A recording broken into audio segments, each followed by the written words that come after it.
Okay, Boker Tov, everybody. Erev Tov. Welcome to the sixth of our six-part series of touring the land of Israel. And as Shulie was saying before, please God, some people, at least more people, can do these tours actually in person. So, Vakasha, really a pleasure, and we look forward to continuing in the future at some point.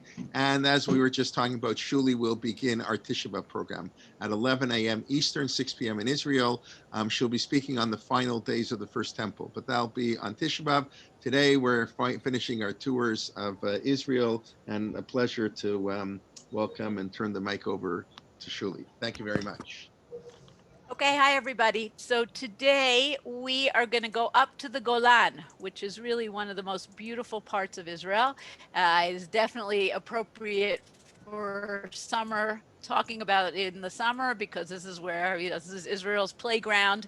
This is where everybody goes to get their dose of nature. It's one of the few places, unfortunately, that are still very much nature reserves and open areas. Part of that because of minefields that have not yet been cleared.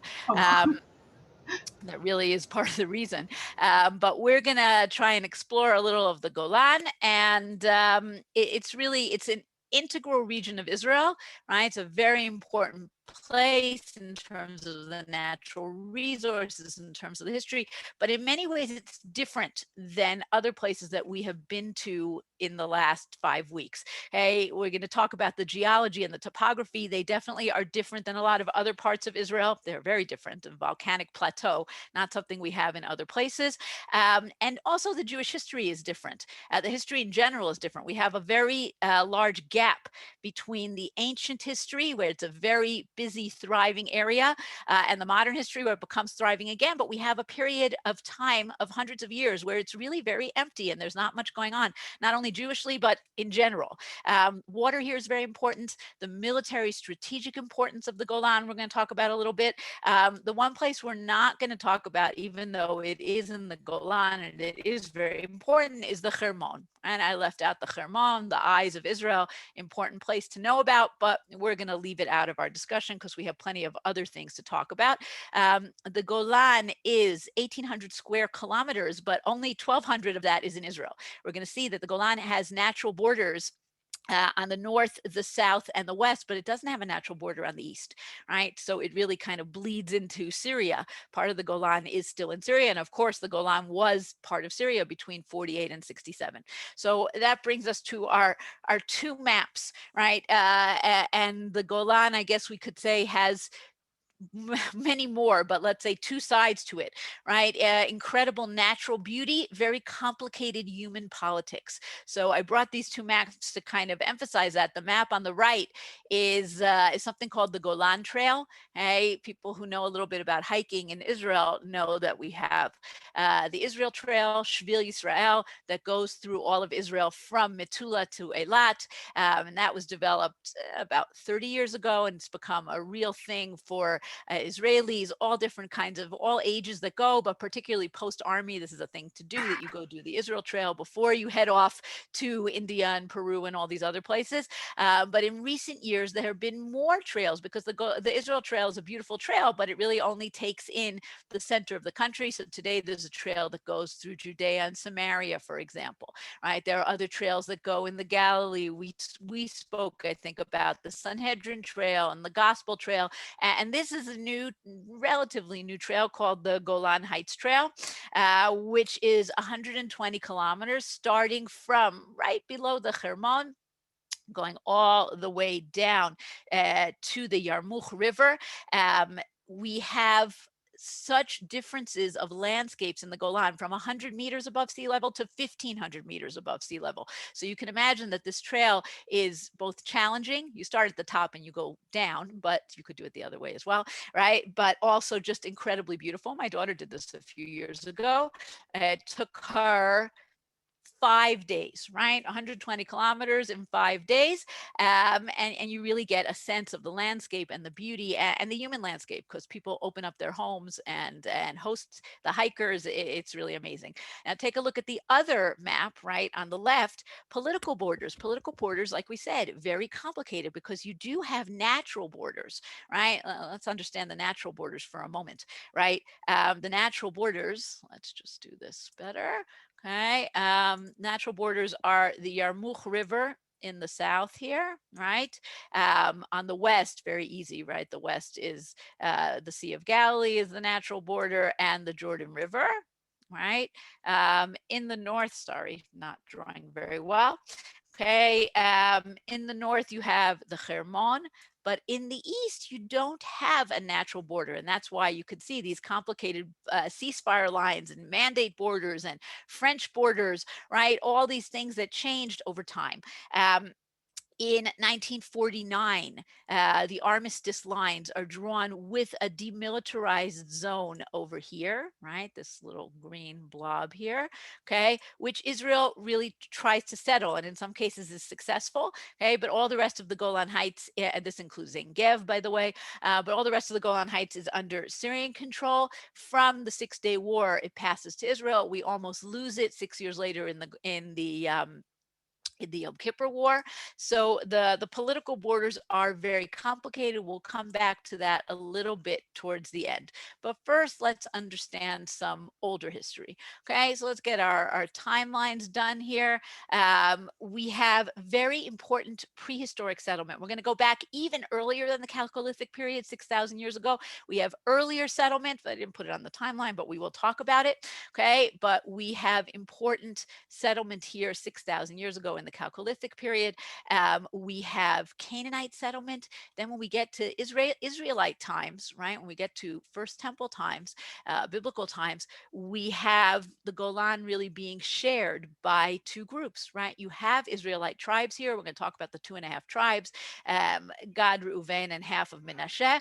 But you also have non-Jewish kingdoms here. You have the kingdoms of Geshur and Aram, which we have complicated relationships with, sometimes friendly, sometimes much less friendly, and we hear about that in Tanakh. In Second Temple times, you have in the beginning mostly Hellenistic settlement, but by the 2nd century of the Common Era, the Hasmoneans, the Hashmonaim come and they conquer, and we have Jewish communities. And in Second Temple times and later, this becomes a very dense Jewish settlement in the south and in the center of the Golan, not really in the north. And this continues throughout Roman times, Byzantine times, alongside pagan communities, Christian communities.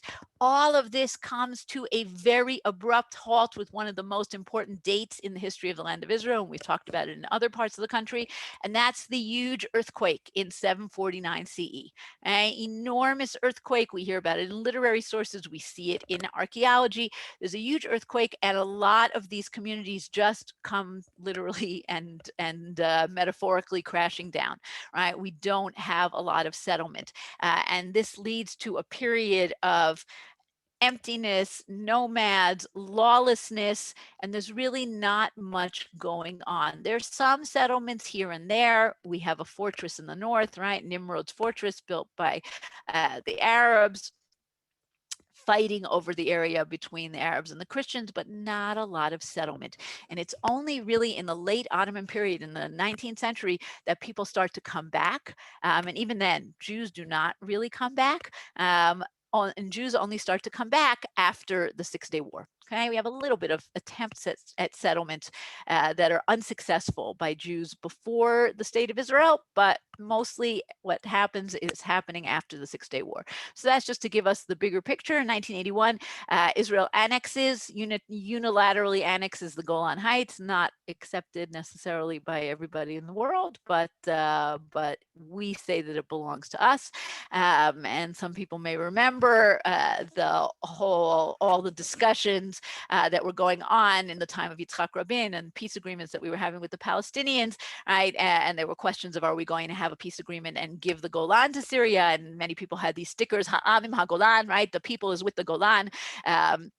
And you would see them all over the world. You go to Toronto, you'd see Ha'amim HaGolan stickers, which I thought was kind of funny. But today, thank God that that never happened, because of the Syrian civil war would have been a complete disaster.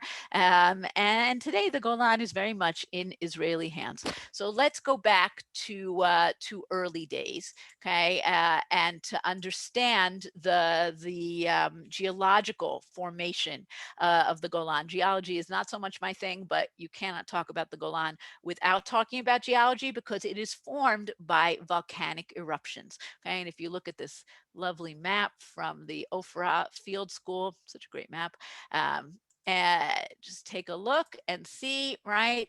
Here is our Ramat Golan, a volcanic plateau.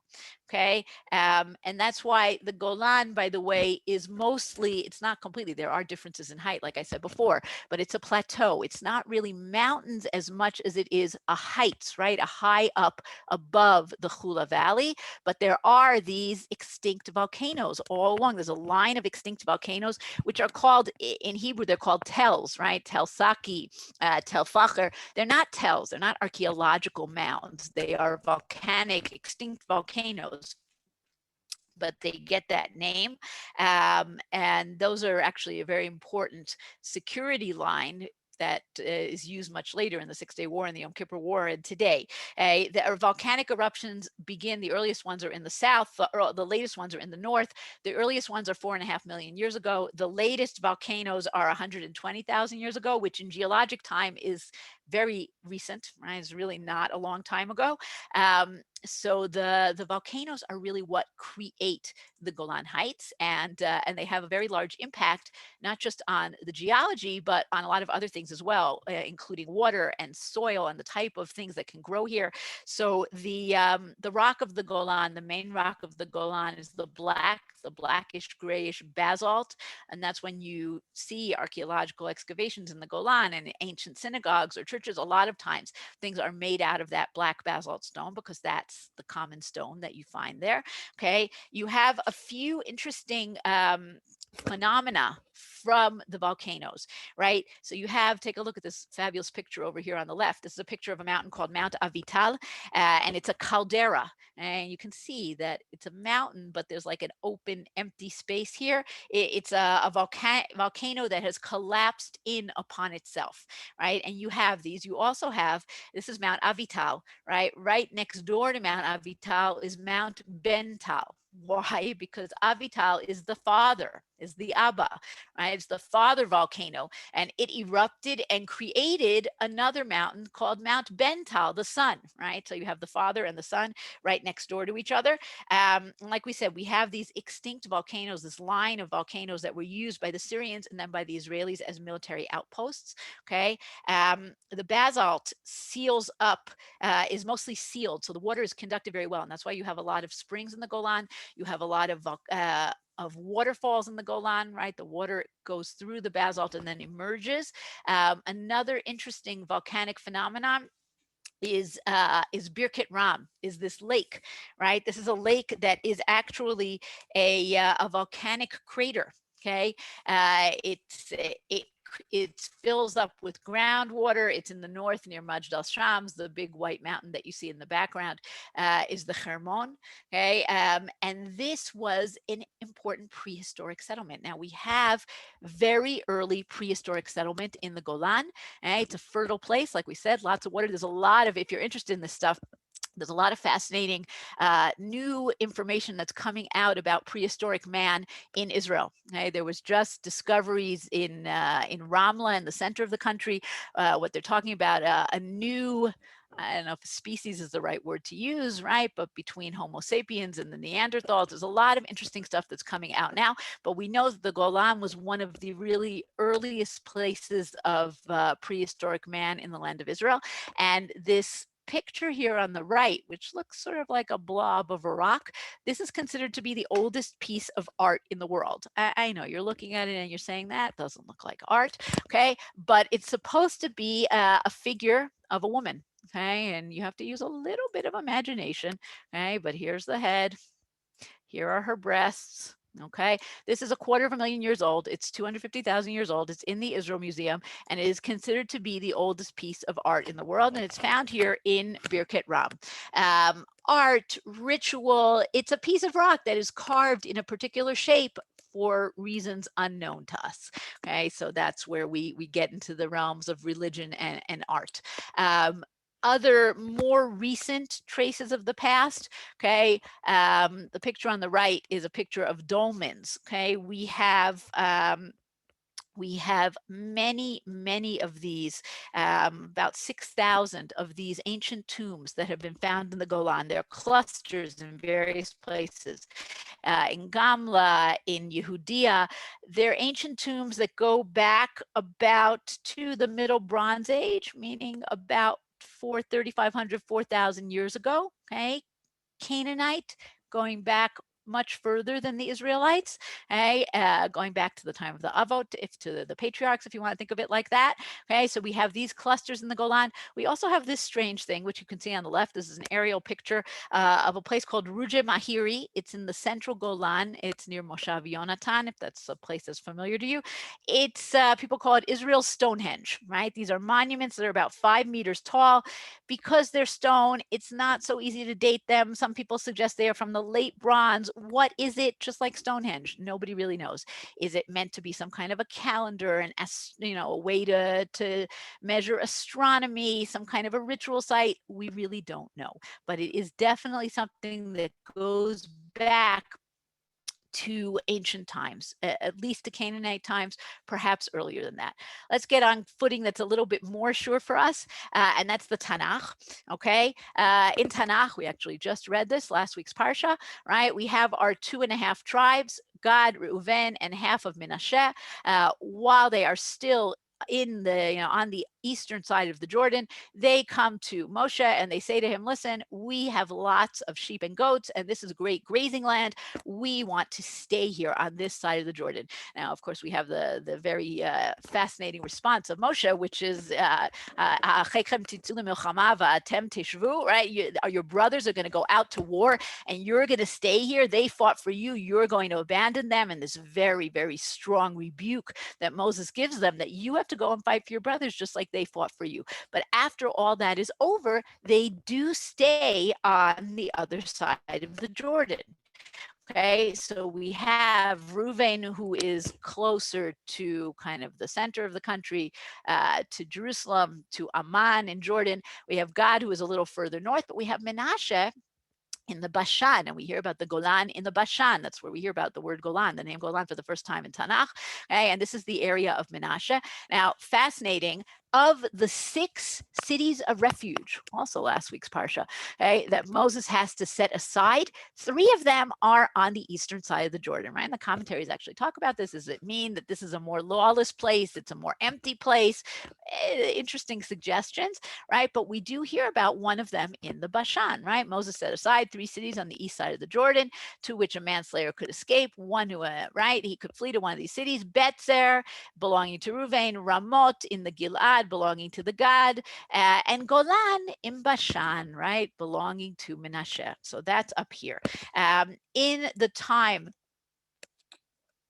of First Temple in biblical times, like we said, part of the Golan is Israelite, but part of it also belongs to Geshur, to Aram. Okay, Aram is an enemy of the Israelites for about a century in the time of Eliyahu and Achav. So this is where they are located.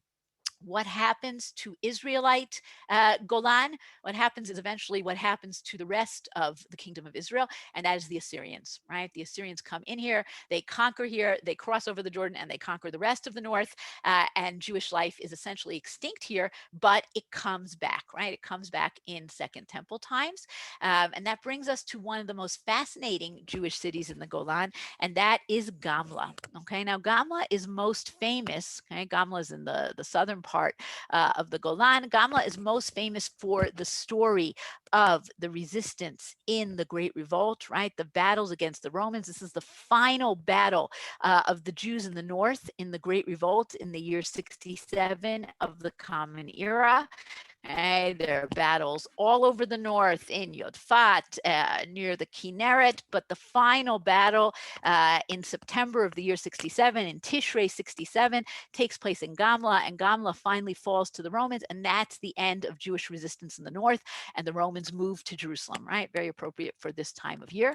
But what's perhaps more interesting than the story of the battle, which is very interesting, is the story of the city, right? The city itself, because unlike Masada, right? Gamla sometimes gets the name Masada of the north. Unlike Masada, which was a fortress, right? It's Herod's palace fortress, and then the zealots come and use it. But Gamla is a thriving city, right? Gamla is a thriving city that exists already in Hasmonean times. And in it, we find not just fortifications and walls and towers and actual evidence of this final battle with the Romans, okay, weapons and breaches and all kinds of other things, but we find a thriving Jewish town, right? And what you're seeing in the picture on the left is kind of an aerial view of the whole town with the wall and the towers, right, with some of the houses towards the top. But you're also seeing the synagogue, and that's the close-up in the picture here on the right. Gamla is one of the oldest synagogues that's discovered in the land of Israel. It's a synagogue from before the time of the destruction of the temple. And unlike Masada, which is a synagogue that's put in by the zealots when they come during the Great Revolt, the synagogue in Gamla is part of the community. It exists earlier, and we find mikvahs there, and we find all different kinds of things that indicate to us that Gamla is a Jewish town, right? Mikvahot, stone vessels, Hasmonean coins. We even find one of the most fascinating things that was discovered here, something that's discussed all over the Gemara, but we don't really find it in reality, and that's a lechi, right? This is a halachic way to make it possible to carry in an alleyway. Hey, it's used today as well when you create an Eruv in a city. It's discussed throughout Masechet Eruvin, but to find such a thing, right, an extra beam that's attached to the walls of an alleyway, it's not very common to find it, and we find it in Gamla. Okay, we'll tell a little more about Gamla as we go on. But let's understand the progression, first of all, of the Golan in late Second Temple times, and afterwards it becomes a major center. Right? We have a very interesting question, which is, after the destruction of the temple and the defeat of the Jews in the Great Revolt, was there a gap in settlement? Were there a couple of hundred years where nobody was living in the Golan? We know that later on, 3rd century, 4th century, and on, we have a lot of synagogues. But what about 2nd century, early 3rd century? Were Jews living there? And the common knowledge answer was no. There was a gap in settlement. There was this terrible disaster of the Great Revolt.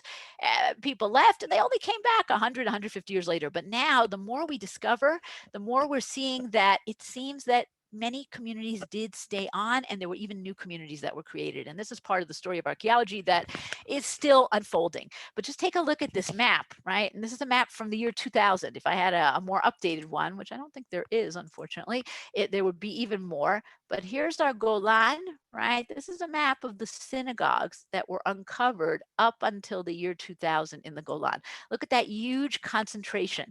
And when we talk about Jewish life post the destruction of the temple, and certainly post the Bar Kokhba revolt, we often emphasize the area of the Galil, right, moving up north. And of course, there is great Jewish settlement in the Galil and many important cities, Tveria and Sipori and Beit She'arim, but there's also perhaps more low-key but important Jewish life going on in the Golan. And we see this in all of the many, many synagogues that are discovered. Most of the Jewish communities in the Golan are in, as you can see in the map, the south, the center, okay, not really in the north.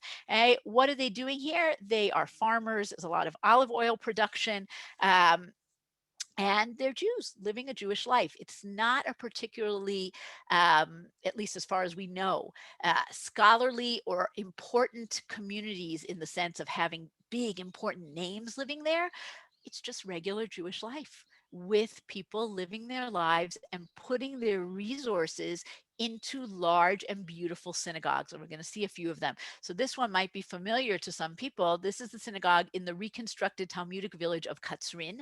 Katzrin is a fascinating place because not only did they find the ancient town and the houses and the beautiful synagogue, which is what you're seeing here, but they actually did something great. What they did is, based on the information that was found in Katzrin and in many other places, they recreated a house and a courtyard as it would have looked in Talmudic times, right? So anybody who's learning Mishnah, who's learning Gemara, who wants to understand what is a chatzer, what is a courtyard, right? What did a kitchen look like? What were the tools that people used, right? What did a wine press look like? Katzrin is an amazing resource to go to. Okay. Another really fascinating Jewish site in the Golan, discovered much more recently, is a site called Kanatir. It's also in the southern Golan. It's right near the modern Jewish community of Natur. El Kanatir is the Arabic name, mother of the arches. Okay, where does the name come from? If you go down to the town, which today has been reconstructed beautifully, it's really amazing what has been done there in the preservation, and it's a fascinating site. It's right above the Kinneret, and one of the distinctive features is these large pools, okay, with arches by them. And the question is this a ritual site? Is this an industrial, like, production site? Okay, this is a site that was only excavated in 2003. It was a thriving Jewish village. We're going to see the synagogue in a minute. That was completely destroyed by the earthquake of 749. Okay, now it's not the easiest place to get to. You have to climb down a hill. It's above the Kinneret. It's not super accessible. So unlike other places that people came later and used the stones and carted them away to build other things, Kanatir was basically abandoned and left as it was. And that's why we're going to see the synagogue in a minute. Synagogue was able to be reconstructed almost completely from the original stones. What did they do? How did they make their money? So the archaeologists who excavated here, Yeshu Druse and Chaim Ben David, they say the pools here were used as a way to clean flax. Okay? Flax is used to make linen. Linen is a very, very valuable material. And these guys grew flax, cleaned it, sold it, and that's how they made their money in order to build the synagogue that we're going to see in a second. Just take a look at this pillar here. I love this pillar. It's just a little detail. One of the things that was discovered in the synagogue. And it's got nothing very Jewish, just a nice drawing of a lion eating a sheep. Wouldn't you want a lion eating a sheep? Right here he is chomping down on his dinner right over here. It's just a beautiful little detail that you had in one of the many stones that are discovered here. So let's take a look at the synagogue for a second. This is an incredible synagogue because, like I said, everything was pretty much left in place. Now, because it was excavated pretty recently, okay, only in the last 15 years or so, they were able to use very, very modern technology. And what they did is every stone that they took out, they implanted it with a chip, with a computer chip that had all the information about where it was found, its dimensions, etc. Okay? And then they did something super cool, and you can understand this when you go to the site and go to the visitor center. They put all these chips into a computer program that essentially assembled them like a huge jigsaw puzzle and told the archaeologists where did the pieces go so that then they could reassemble it. In the picture here on the left, the special crane was used to put the pieces back together. And today you can go and see the synagogue almost as it was. It doesn't have a roof because roofs don't last, right? It doesn't have a roof, but it has all of the elements of the synagogue put back together almost completely from the original stones, right? Because almost everything was left in place. So it's really something that is worth seeing. One of the special features that the synagogue has, besides these interesting carved stones, has a lot of very elaborately carved stones. It has this piece here, which is called a hechalit, okay? Sort of like a mini bima, right? A place where you keep your Torah scrolls. And we know that there was an evolution in synagogue architecture where you would have in the beginning there, the scrolls were kind of brought in and taken out, and there were movable arcs. We even have a picture from Kfar Nahum, a stone inscription, a stone carving of an ark on wheels, right? That was brought in, it was taken out. But by the point that this synagogue is built, right, the synagogue is a little later, it's from the Byzantine period, you have a permanent ark. And this is one of the most elaborate ones. It has stairs going up to the top. It has these beautifully decorated pillars. So Kanatir is really a gem in terms of synagogue architecture in the Golan. But moving from Jews, let's talk a little about Christians. Okay, right above the Kinneret in the south of the Golan, which we said was really a very Jewish area, but it wasn't only. You have this large city. This is a site that's not as well known because for many years it really was not very accessible. Today it's becoming more accessible. I actually went there for the first time just a few months ago, right before Pesach. I finally got there, and it's an amazing place. And it's called Hippos or Sussita, which is the same name, right? Hippos in Greek, Sussita in Aramaic. It both means a horse, right? And the idea is that it's a ridge that people say looks a little bit like a horse. It was a non-Jewish city, first a pagan city, then a Christian city. It's a very long-lived city. It lasts for almost 1,000 years, more than 1,000 years, from the 3rd century BCE to the 8th century CE. It's part of what was called the Decapolis, right? These 10 major Greek Roman cities, mostly on the eastern side of the Jordan, one Beit Shan on the western side of the Jordan. And it was a port, and it's a plateau above the lake, right? And you could see this beautiful major street, the Decumanus, the east-west street that you walk along, and you have this incredible view of the Kinneret. Churches were discovered there just recently, 2015. They discovered a large mask, a bronze, a metal mask of the god Pan, who we're going to talk about. It was an important god in the Golan. Now, this place also, like we said, you have this combination of natural beauty and history with politics. Okay, so in the years between 49 and 67, this is in the DMZ. This is in the demilitarized zone between Israel and Syria. And Israel basically took it over, did some excavations here. It's a very strategic point because it's above the communities that are below, right by the Kinneret. So Israel used it by the IDF. The IDF used it until 1967. Today, because the Golan is all in Israeli hands, now it's just an archaeological site, but it does have it had a military function as well.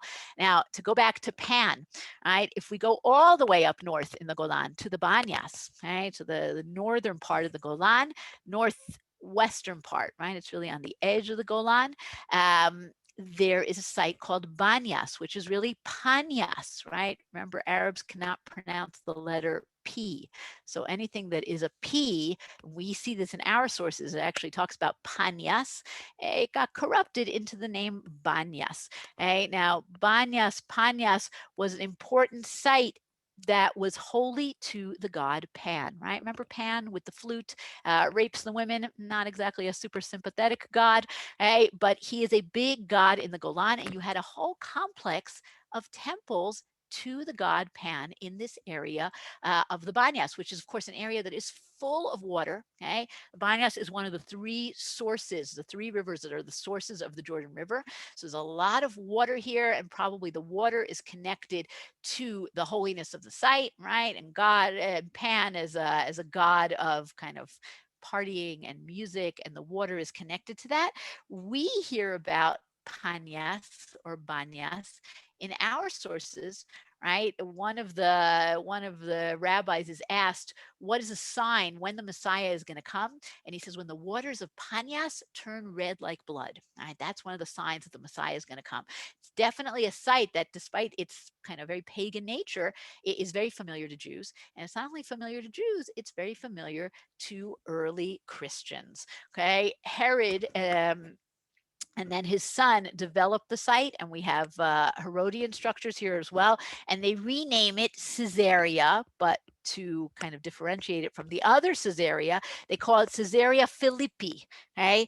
And this is a site that features very prominently in a story in the Gospels. And this is why when you go to Banias, right, you'll see two different types of people there.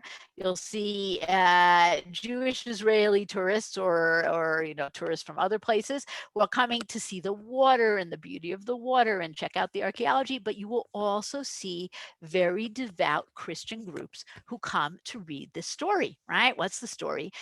The story is very familiar. Not everybody knows that it happens in the Banias. When Jesus came to the region of Caesarea Philippi, he asked his disciples, who do people say the Son of Man is? And the disciples give all sorts of wrong answers, right? Some say John the Baptist, others say Elijah, others say Jeremiah. What about you? He asked, who do you say I am?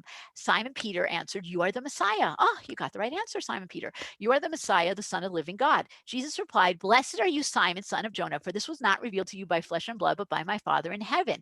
And I tell you that you are Peter, right? All the disciples get different names than their Jewish names, right? His Jewish name is Shimon. He calls him a Greek name, Peter, Petros.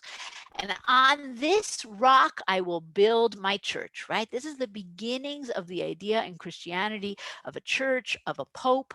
And it happens here in the Banias. I will give you the keys of the kingdom of heaven. Whatever you bind on earth will be bound in heaven. And we will not go into the Christian theology here, but it's a very significant event in Christian history that happens here in the Banias. So it's a pagan site that becomes a Christian site. If we go also in the north and a little further to the east, you'll get to one of the most phenomenal sites in Israel. If you haven't seen it, the next time you are up in the north, it is definitely something that is worth seeing. And this is Nimrod's fortress, right? It's a fortress that Mark Twain, actually, when he came here, and he had a lot of disdain for the land of Israel and the Arabs that he met here and the Jews that he met here, but his breath was taken away by Nimrod's fortress because it's an incredible thing, right? It's this medieval fortress that still exists, right? Meters upon meters upon meters of the walls, of the towers. And if you go up to it today, there are excavations that have been done today, and you can explore and you can see all the insides of the fortress and the secret passageways. And we'll talk about, we'll see that in a minute. Who builds this, right? So this is the story of the area of the Banyas in medieval times, right? We said there's really kind of a cessation of settlement between the 749 earthquake and modern times, but it's not complete. This is clearly a strategic area. It's an important area. It's high up. It's got water. So people do want to control it, even if you don't have huge numbers of settlements. And in medieval times, you have battles between the Crusaders, right, the Christians coming from Europe, and the Muslims over who is going to control this area of the Banyas. And at some point, this fortress is built that controls the whole area. Now, when this fortress was beginning to be excavated, originally people said, oh, this is Crusader, because we know about Crusader fortresses. Crusader fortresses are always built in this massive way, high up, right? A site that has a view of the whole area, so you can really control the whole area. It fits beautifully with everything we know about Crusader fortresses. However, it's not.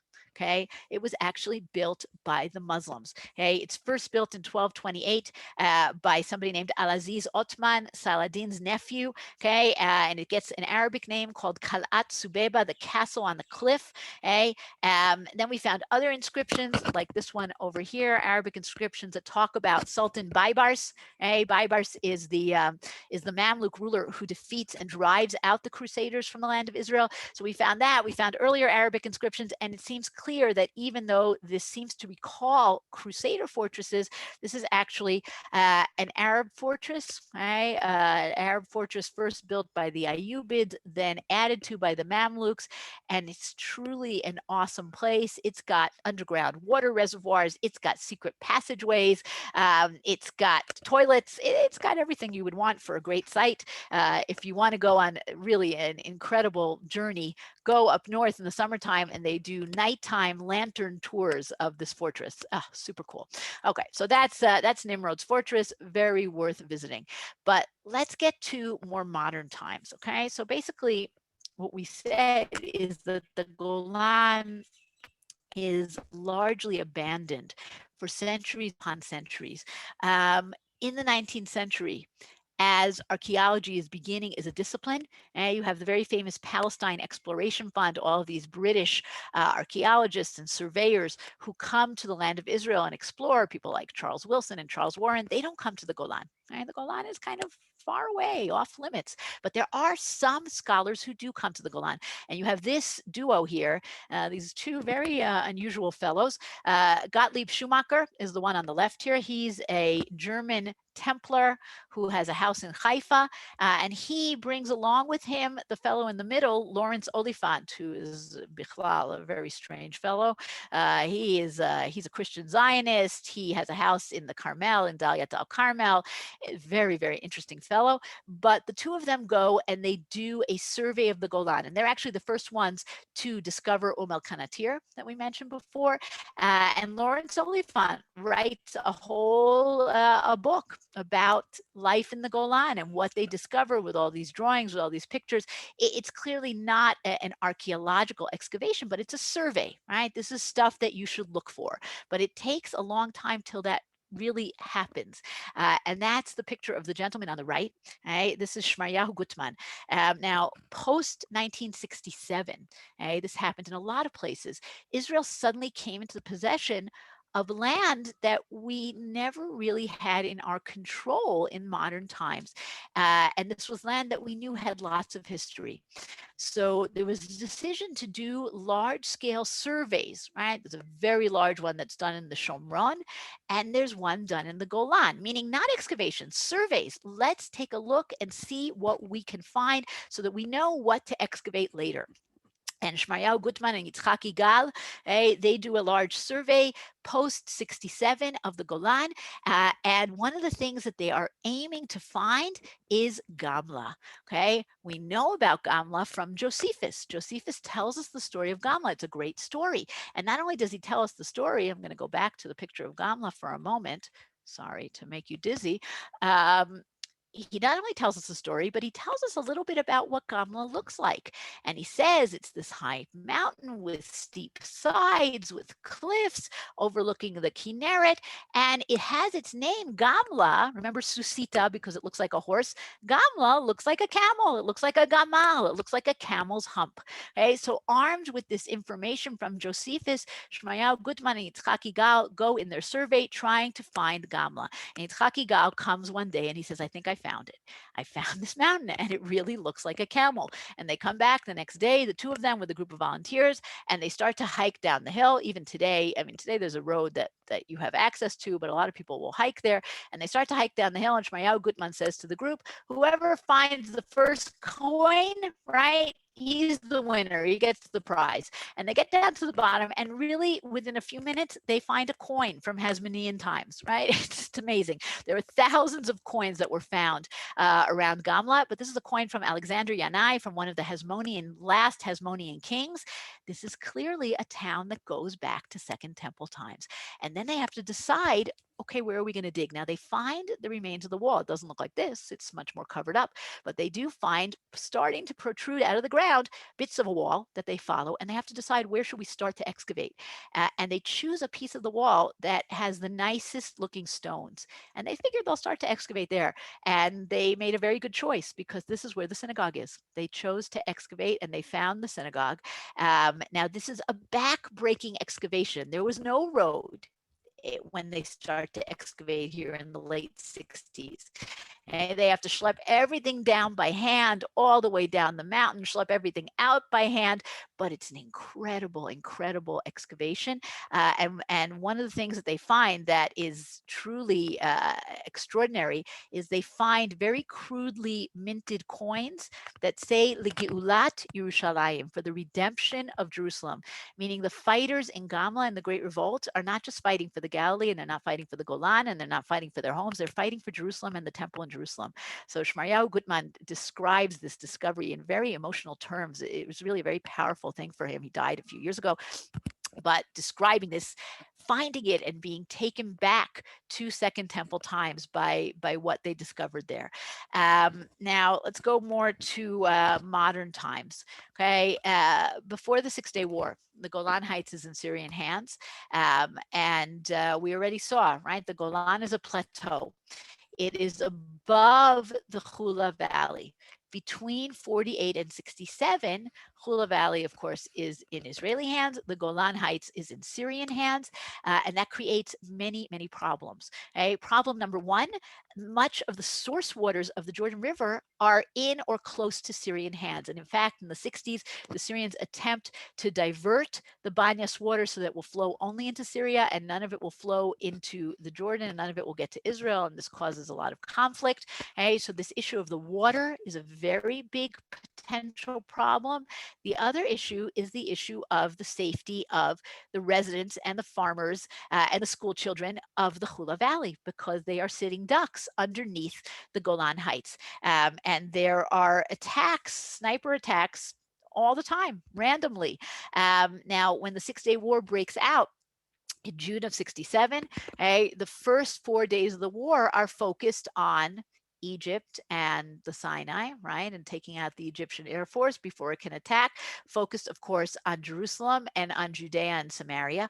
But the final 2 days of the war, actually already on the fourth day of the war, the residents of the Galilee petition the government, They go to Jerusalem and they say, they go to Levi Eshkol, we want you. The momentum is continuing, right? In the beginning of the Six-Day War, it's unclear how Israel is going to fare. It's very, very frightening in the beginning. But by the fourth day, thank God, it's very clear that Israel is doing well. And they say, this is your chance. This is your opportunity.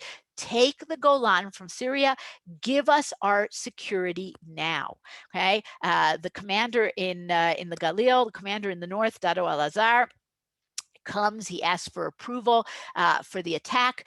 Miriam Eshkol, who is Levi Eshkol's wife, tells him, I want the Banias for my birthday, right? And on the fifth day of the war, they attack in the Golan. The fifth day is very intense, very difficult fighting, but by the sixth day, it's very clear that they can take the Golan, but there's a fear that the United Nations is going to call a ceasefire. So what do? They take every available body in the IDF, including cooks, right, including truck drivers, and they send them to sit on the hills in the Golan to say, we have taken this hill, so that by the time there is a ceasefire, Israel has taken the Golan. The Syrians flee already on the sixth day of the war. The Syrians flee. They leave everything behind, right? Bunkers, trenches.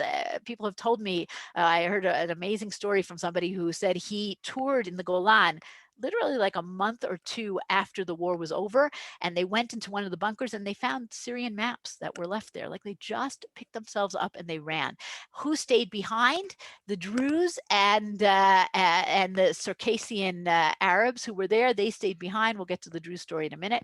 But the picture that I'm showing you here, besides the map, this is from a place called Mitzpe Gadot, which is, you drive up to the Golan from the Galilee. You can stop on the side of the road. There's a memorial here. You can go, you can see the bunkers, the Syrian bunkers that were here, and you can see this great inscription, right? This is something that was said by Dado Al-Azhar when he was taken on a tour of the Golan Heights after the war was over.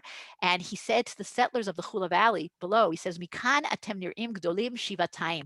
From here, you look 70 times bigger, meaning you had so much courage to stay there down in the valley as the Syrians were up here above. And there is some security that is given to the residents of the valley once the Golan is conquered. Now, we'll come back to that story of security of 67, of 73, but just a short diversion to the story of Eli Cohen. Eli Cohen's story has become much more well-known in the past couple of years. There was a Netflix movie about him. There were a few things that were about him, but he was already a hero who was known before. The famous book about him is called Our Man in Damascus. There are many myths about Eli Cohen, but the true story is amazing enough that you don't need myths. Eli Cohen was a Sephardi Jew, who obviously, because he came from Arab-speaking countries, he spoke Arabic, he looked more like an Arab than Ashkenazi Jews, and he volunteers to be a spy. And he is sent on a very, very sensitive mission to Syria. This is in the early 60s. We need to go know what's going on in Syria. And he goes, first he travels to Argentina, where he reinvents himself. He creates a new identity as an Arab businessman Okay. And from there, with this new identity, he goes to Syria and he becomes the toast of the town. Okay. He manages to get in with all of the VIPs, not just on a business level, but on a political level, on a military level.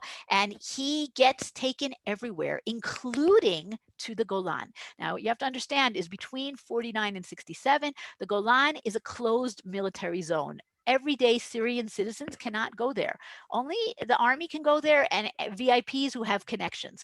Okay. But Eli Cohen is taken to the Golan Heights as a VIP, and he goes to Hamat Gader, and he goes to all these outposts. And this is a picture of him in the middle, where he's there with his, with his Syrian friends. Now, of course, what he does is he passes information to Israel about where the Syrian outposts are and what are the Syrians doing there and what are the troops like, information that proves vital in 1967. The most famous story about Eli Cohen is almost without a doubt not a true story, and that's the story of the eucalyptus trees, which is that Eli Cohen told the Syrians, "Oh, you know that in your bunkers to have shade, you should really plant eucalyptus trees because they'll give you shade and it'll be much more comfortable." And then he told the Israelis, "Wherever you see eucalyptus trees, that's what you should bomb." It's not a true story because trees don't grow that fast. Eli Cohen is killed in 1965. It wouldn't be likely that you would have such tall trees. But what he did, he doesn't need extra stories. What he did was incredible. And very, very tragically, in 1965, he had become careless. He had began to broadcast at the same time of day, every day, getting on the radio to his connections in Israel. And he's caught. He's caught and he's dragged through the streets and he's publicly hanged in 1965. It's a terrible story. And from 1965, by the way, Israel has been trying to get his body back, and the Syrians have refused. And he's still there, buried in Syria. Today, in his memory, there are a lot of things in his memory, but one of the really neat things that was done is you can travel on what's called the Eli Cohen Trail in the Golan, which is a series of places that tell stories of places that he went to, where he went to Hamat Gader, other places. And one of the stops has this sculpture. They all have interesting sculptures. This is a sculpture of Eli Cohen with a few different faces, right? A face facing to Israel, a face facing to Syria. He's a spy. He has to live a double, sometimes a triple life. So amazing, amazing story. And somebody whose information was vital to Israel in the Six-Day War. Now, the story of the Golan is not just the story of 1967, it's also the story of 1973. In 1967, there's incredible, incredible success. And we actually make it all the way to Quneitra, which is the picture over here on the left, the Syrian city of Quneitra. There are attempts to have Jewish settlement here. It doesn't quite work. But in the following years, there's a sense of complacency, right? And this is a very logical thing. There's this incredible success in the Six-Day War, and therefore there's a denigration. Oh, the Arabs, they don't know how to fight. They're not good fighters. They don't have any good intelligence. And Israel slacks off. So that in 1973, as the Syrians are really stockpiling their weapons and advancing towards the border, the intelligence is ignored and ignored and ignored. And of course, very famously on Yom Kippur, on the day of Yom Kippur itself, the Syrians advance, and in the first few days, they reach almost to the Kinneret. And the entire is not only the Israeli settlement venture in the Golan is threatened, but Israel is threatened, right? The Galil is threatened, and it's very unclear in those first few days if we're going to survive. And there are many unbelievable stories from that time, people who were caught up there, people who had to escape. The rabbi of our community, Rav Weitman, was a young yeshiva student, and the yeshiva students were sent up to daven for the soldiers. They were sent to blow shofar and to lead the Yom Kippur services. And he was caught in the Golan, behind Syrian lines, and he escaped by foot to go down to the Kinneret. His family had no idea where he was for days at a time. So it was a very, very difficult period. It was very unclear whether we would hold on. And really, the story of the Yom Kippur War is the story of the valiance of the ordinary soldiers, right? Ordinary soldiers who stepped up in an incredibly courageous way, fought on, and managed to hold on to the Golan. And we have a couple of amazing stories. I'll just tell very briefly. One of them is the story of Tel Saki. I remember we said that line of volcanoes is called Tells. This is the southernmost one. And these are a group of soldiers, 20-year-old soldiers. The commander was 20. They were younger. Commander is Menachem Anspracher. These are religious soldiers who were brought up here for Yom Kippur, like I said, to pray for the soldiers who are here, and they are surrounded by Syrian tanks, and they have to hold out, and other survivors come there, and finally the Syrians advance, and they come, and one of the soldiers, Yitzchak Nagarker, volunteers to go out and to surrender to the Syrians, to tell them that everybody inside is dead, and by doing so he saves everyone. People who may have watched, there was an amazing TV show, Israeli TV show this year called Sha'at Ne'ilah, and a lot of it was about this particular story. Another incredible story is the story of the Valley of Tears, Emek HaBacha. This is Avigdor Kahalani. He was the tank commander of Brigade 77. There were 45 Israeli tanks up on the ridge in this area, and there were 500 Syrian tanks, 45 against 500. Okay. The battle went on from the morning of October 7th until October 10th. Okay. Avigdor Kahalani, with his 45 tanks, many of which are hit, destroys 130 Syrian tanks. At the end, he has 6 tanks left of his own, and he just keeps encouraging his soldiers, you have to hold out, reinforcements are going to come, and they do, and they hold out. So the Yom Kippur War is really a story of the ordinary soldier against all odds, holding on. Jewish settlement begins already in July 67. Okay? First community is Marom Golan. That's the picture that you see here on the left. This is the picture of the shelter, right? They still needed shelters. They're still in a very dangerous area. By 1973, there are 15 communities. The women and the children are evacuated during the Yom Kippur War, but of course they come back. Today, there are 33 Jewish communities. There are 23,000 Jews who live on the Golan. We're going to talk about the Druse population in a minute. There's only one city. It's a very small city. It's called Katrin, and that was established 10 years later in 1977. That's the picture you see over here. We also have a Druze community. Okay? Now, the Druze are fascinating. We have a Druze community in the rest of Israel, right, in the Carmel. The Druze are loyal to the country that they live in. They've always been persecuted by the Muslims, so they are always loyal to their country. And the Druze in Israel not volunteer, they're drafted into the army. The Druze in the Golan are in a much more sensitive position because they have family that is in Syria. They've been basically split between the two countries. And so they are much more kind of cautious about their allegiances. They have permanent resident status. They're offered citizenship, but most of them refuse to take it. With the Syrian civil war, they started to take it more and more, but you still have Druze families that are split between the two countries. And the picture in the middle here is of a bride being brought from Syria to the Golan to marry into one of the Druze families in the Golan. But the Druze in the Golan are very, very friendly to Israel. They're very loyal to Israel, but they are in this complicated position. Okay, finally, a few things about nature. Okay, water. Water is an incredibly important resource in the land of Israel and in the Golan as well. We said one of the main water sources of the Jordan, the Banias, is located in the Golan. We also get the snow melt coming from the Hermon. So holding on to the Golan is very significant for Israel's water. Today, we have not just these water sources, the springs and the banyas and other things. We also have reservoirs. Right? Israel did something very smart. Instead of allowing all the rainwater in the Golan to flow down to the Kinneret and then be pumped back up to be used in the Golan, Israel built 15 reservoirs on the Golan. These are seasonal reservoirs. They fill up in the winter, and they are used by the residents of the Golan. Another important energy resource is wind. Okay, in 1992, 20 years ago, the May Eden factory, the water factory, built a wind turbine farm think that's the right term, right? In the eastern part of the Golan on a mountain called Bnei Resen, and it provides enough energy for the Me'eden factory, for the Golan Heights winery, and for 20,000 residents of the Golan. So it's really an incredible resource using wind power.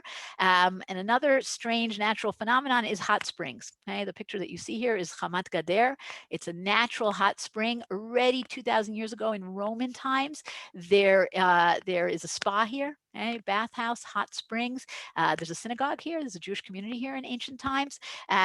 Today, it has become a resort center, but it's still the same hot springs from thousands of years ago.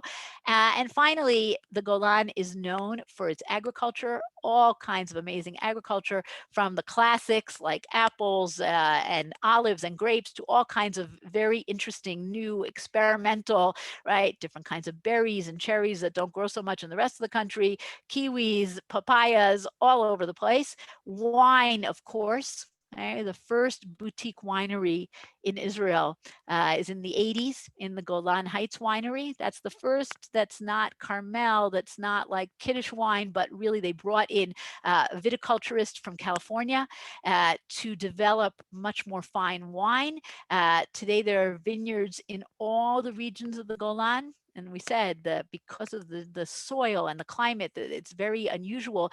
You can grow all different kinds of grapes, and there are more than a dozen different boutique wineries. Today, the Golan Heights winery is not even considered a boutique winery. It's too big. It's too much mass production. But there are all these small wineries. If you're into wine tour of the Golan Heights, right? But could also go and see nature, right? And this is what Israelis associate the Golan with more than anything. It's the place where you go to see waterfalls, to go on incredible hikes, right? A lot of springs, the Zavitan and the Yehudia, one of the most amazing, beautiful natural phenomena. You can see it in the picture on the left here. This is called the Mishushim pool, Mishushim as in hexagons, okay? From the word shesh, 6. Okay? These are naturally created hexagonal rocks, right, that are made by volcanic eruptions, and it's a beautiful, beautiful place. And animals, because there are not that many people in the Golan, right? About 23,000 Jews, about the same equivalent number of Druze. So 47,000 people, that's not so much for such a large area. There are a lot of places that are kind of off limits, whether because of mines or they are nature reserves. And so there are a lot of animals. Okay? Just to give you an idea, the same number of cows as of Jews in the Golan, 25,000 cows in the Golan, raised on all kinds of ranches. There are even some wild cows.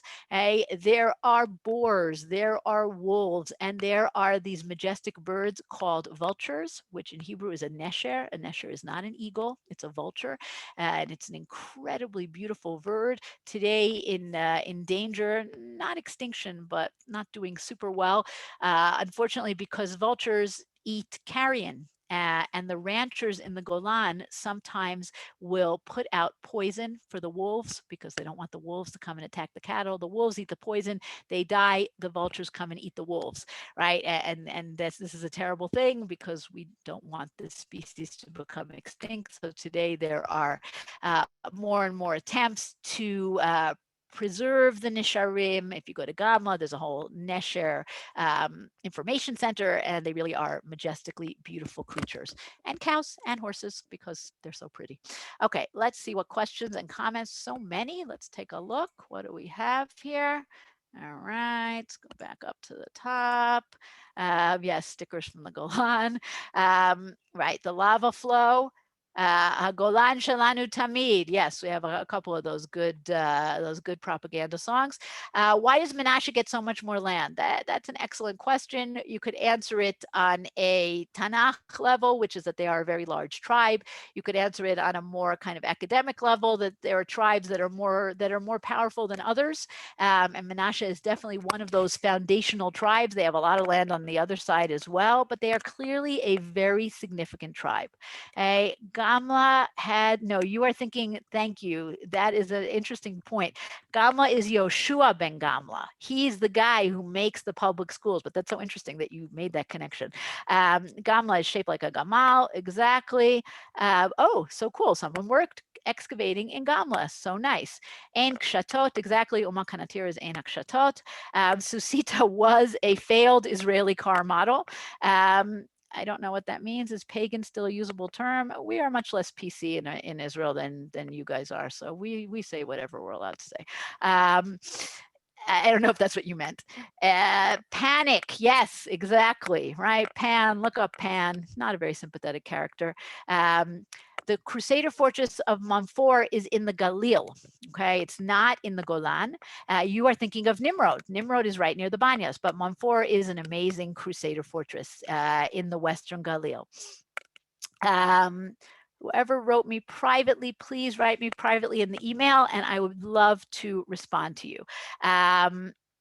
Yes, they were reluctant to take the Golan Heights. A lot of the story of the Six-Day War is reluctance. They're reluctant to take Jerusalem as well. You have to understand that before the Six-Day War begins, it's unclear if Israel is going to survive the Six-Day War, God forbid. And so moving further and doing more and angering the world, we're always very cautious about those things. 70 times or 7, sorry, I don't remember what that's about. You'll write me later.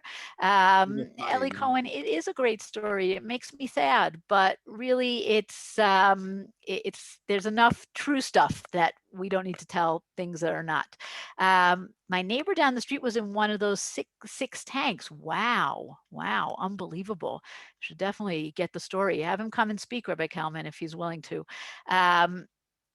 Yes, there's definitely danger of having the Jewish communities in the Golan, of course.